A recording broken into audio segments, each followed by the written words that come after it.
عرس اعلان جس نے کروایا وہ نامعلوم افراد تھے، جس طرح ہمارے بھائی نے بتایا کہ نامعلوم اب نامعلوم نہیں. یہ نامعلوم تو بلوچستان اور خیبر پختونخوا اور قبائل کو بہت پہلے معلوم تھے، لیکن افسوس کی بات ہے ہمیں تو غدار کہا جا رہا تھا، ہمیں تو دہشت گرد کہا جا رہا تھا. وہ بھائی ہم غدار نہیں ہے، ہم دہشت گرد نہیں ہے، ہمیں آپ دیوار کے ساتھ لگا رہے ہیں، ہمیں آپ اس چیز پہ مجبور کر رہے ہیں کہ ہم جمہوری راستے سے ہٹ کے غیر جمہوری راستے پہ چلے جائیں.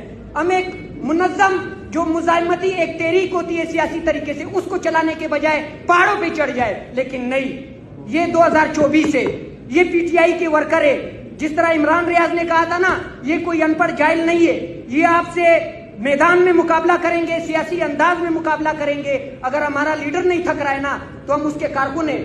وہ اگر 70 سال سے ابو ہو کر ایک نوجوان کی طرح لڑ رہا ہے تو ہمارے ملک میں بزدل نوجوان نہیں ہے. ہمارے ملک میں اجتماعی طور پہ جو ہم قوم ہے نا، ہم بزدل نہیں ہے، نہ ہم چور ہے. تو میں زیادہ وقت نہیں لینا چاہتا، شاید میری باتیں کچھ زیادہ ہو گئی ہو. خدا کو مانے یار، اپنے ملک کو برباد نہ کرے، اس ملک کی بربادی آپ کی بربادی. Thank you.